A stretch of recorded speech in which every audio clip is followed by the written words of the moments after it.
Sýningin hún kjarnar svolítið í kringum gluggana 3 sem eru í sýningarrýminu.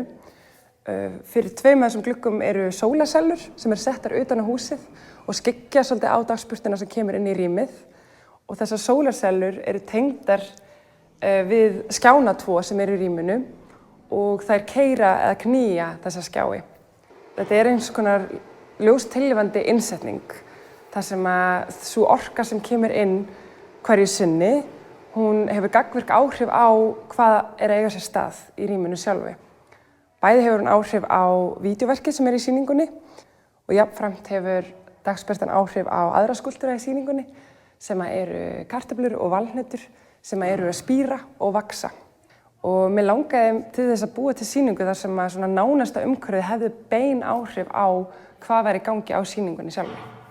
Og hér er ein kartöfla sem er aðeins byrjuð að mynda rætur og það verður gaman að fylgjast með henni og sjá hvernig ræturnar fara smám saman að taka yfir allt ílátið hérna niðri og lauf að myndast hérna ofan.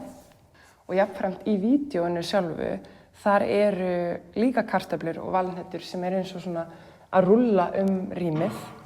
Og vídeóið er gert þannig að það er þrívíddarteiknað inn í þetta rými. Og skjárnir virka svona eins og gluggar inn í stafrænt lag af sýningunni. Þegar birtuskilyrðin eru hvað best, þegar sólin kíkir undan skýi, að þá kemur inn miklu meiri orka bæði fyrir þessa skúlptúra til þess að vaxa en líka fyrir vídeóða, fyrir stafrænu hliðina. Að þá fara bæði kartöflurnar og valhneturnar að rúlla hraðar og enda svo með því að spíra líka í takt við skúlptúruna á sýningunni. Þannig að sýningin breytist og þróast með hækkandi sól. Þessar leiðslur leiða rafmagnið frá sólarsellunum inn og í gegnum rýmið og eftir öllum þessum vegg og í rafgeymana sem svo knýja vídeóverkið. Og mér langaði til þess að í rauninni nota rafmagn og búa til skúlptúr úr rafmagni. Þannig að þetta var svona mín leið til að gefa rafmagninu virkilega sess í rýminu.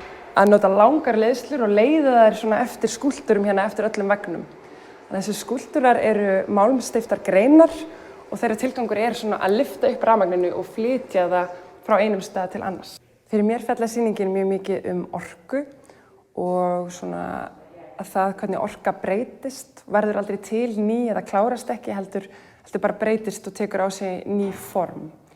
Og svo svona samanburðurinn á þessu tæknilega og þessu lífræna og kannski hugmyndin að það sé ekki svo ólíkt eftir allt saman, þótt að manni finnist þetta oft vera heimar sem eru mjög langt frá hvora öðrum, að þá er þetta allt partur af sama kerfi.